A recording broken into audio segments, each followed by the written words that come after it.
इस देश में मुसलमान और हिंदू आए क्या? ऐसा ये नाटक करते हैं अपने वोट की राजनीति के लिए।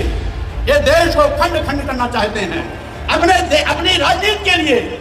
ये हिंदू मुसलमान को दो पार्टों में बांटना चाहते हैं।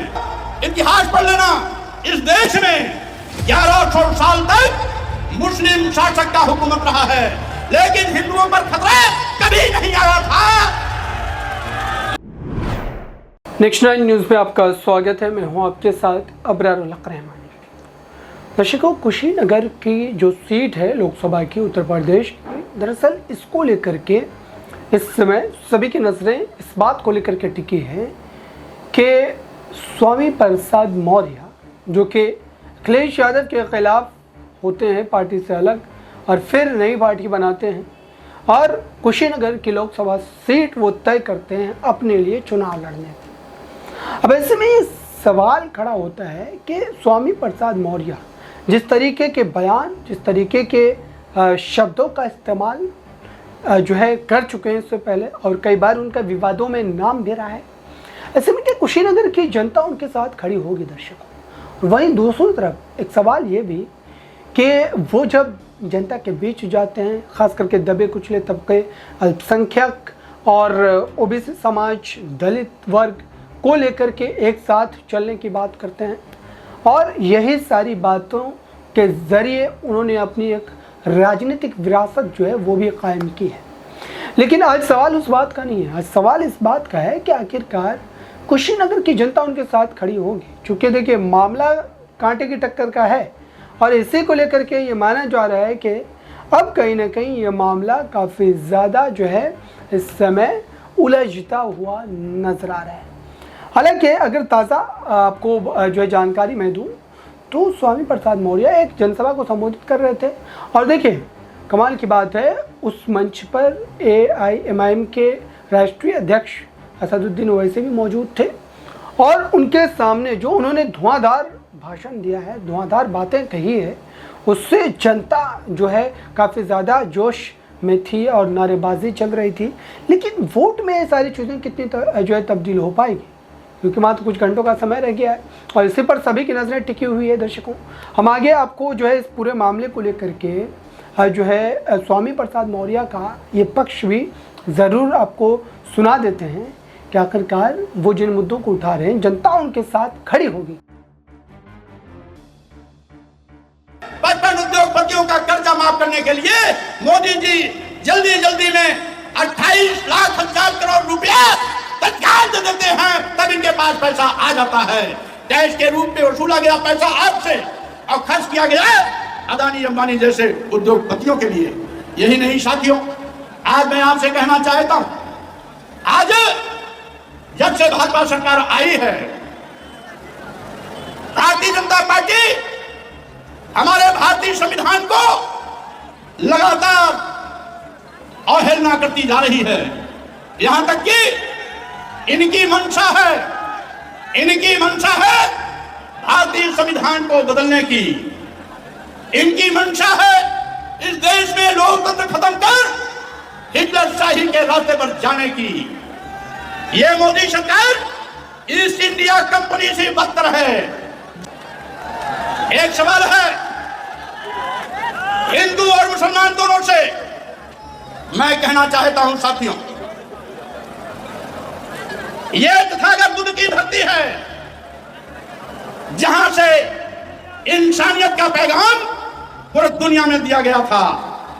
हम नारा लगाते थे हिंदू मुस्लिम सिख ईसाई सब हैं आपस में भाई भाई, लेकिन मोदी सरकार ने जो सबसे बड़ा पाप किया है वो भाईचारे का कत्लेआम किया है, हिंदू मुस्लिम सौहार्द को तोड़ा है और हिंदू मुस्लिम भाईचारे का कत्लेआम किया है।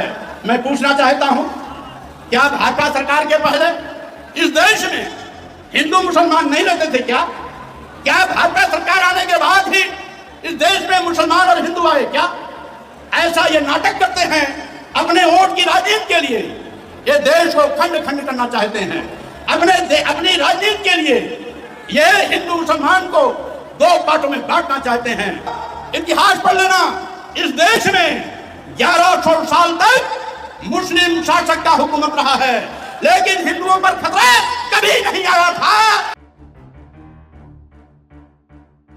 तो आपने देखा दर्शकों, क्या वाकई स्वामी प्रसाद मौर्य जिन मुद्दों को उठा रहे हैं, और ख़ास करके ये सवाल जो है इस समय उठता है कि वहाँ से जो इंडिया गठबंधन का प्रत्याशी है, जो एनडीए का प्रत्याशी है, क्या उन तमाम की जो है रणनीतियों को, नीतियों को जो है पूरी तरीके से दरकिनार करते हुए वो अपनी जीत सुनिश्चित कर पाएंगे? ये तो बड़ा मामला होगा दर्शकों। इसको लेकर के स्थिति कहीं ना कहीं इस समय काफ़ी ज़्यादा उलझती हुई नजर आती है, क्योंकि स्वामी प्रसाद मौर्य आक्रामक नेता हैं, लंबे चौड़े भाषण देने के लिए जाने जाते हैं और अपने समाज के लिए, अपने समाज की उन तमाम बुनियादी समस्याओं को लेकर खुले तौर पर बोलते हैं और किसी से बिना डर, बिना किसी झिझक के बोलते हैं। और यही वजह है कि वो आजकल कई नेताओं की आंखों में चुभ भी रहे हैं, क्योंकि वो राजनीति करने का एक अलग ही तरीका इख्तियार कर चुके हैं।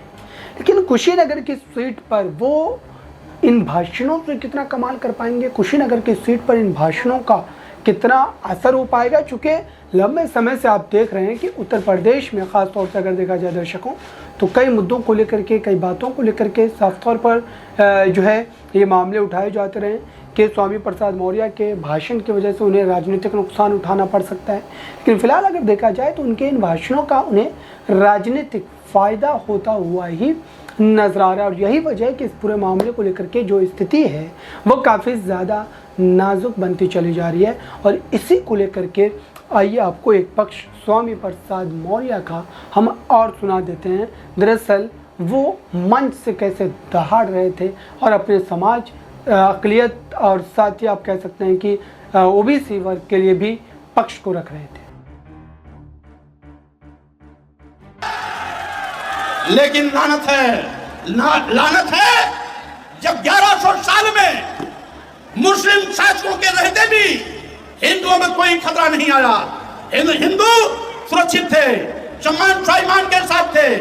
और भाजपा के बड़े नेता भागवत, आरएसएस के बड़े नेता भागवत जी खुद कहते हैं, मोहन भागवत जी, इस देश में जितने भी मुसलमान हैं वो पहले हिंदू थे, वो जितने ईसाई हैं वो पहले हिंदू थे, जो जितने भी बौद्ध हैं वो पहले हिंदू थे, जितने भी जैन हैं, सिख हैं, वो पहले हिंदू थे।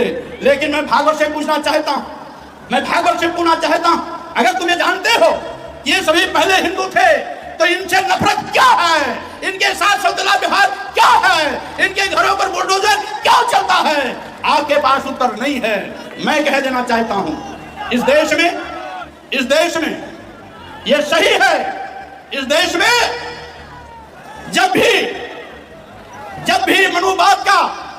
भी मनुवाद के द्वारा जुल्म जाति अत्याचार बढ़ा, जब जाति आधार पर इस देश के दलितों, आदिवासियों, पिछड़ों के साथ जानवरों जैसा व्यवहार किया गया, जब इस देश के दलितों, आदिवासियों, पिछड़ों को शूद्र कह करके नीच कहा गया, अधम कहा गया और साथ ही साथ जानवर से बदतर जिंदगी जीने के लिए मजबूर किया गया, तब तक इस देश का दलित, आदिवासी, पिछड़ा अपने सम्मान और स्वाभिमान के लिए उस आपके जातवादी गंदी मानसिकता वाले धर्म को लात मार करके वो अलग रास्ता चुनने का काम किया था।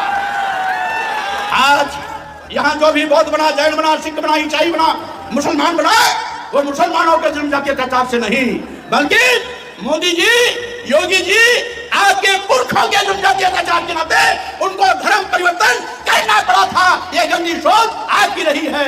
और इसीलिए मैं कहना चाहता हूँ, आज अब भाजपा के पाप का घड़ा भर गया है। 2024 लोकसभा चुनाव में मोदी जी के पाप का घड़ा फूटने वाला है। और जब 4 तारीख का रिजल्ट आएगा, तो मैं कहना चाहूंगा, केंद्र की सत्ता से भाजपा की विदाई होगी, कोई ताकत रोक नहीं सकती है। और एक चीज मैंने सोचा कि अगर भाजपा की विदाई होनी है तो कुशीनगर के लोगों का भी उसमें योगदान होना चाहिए।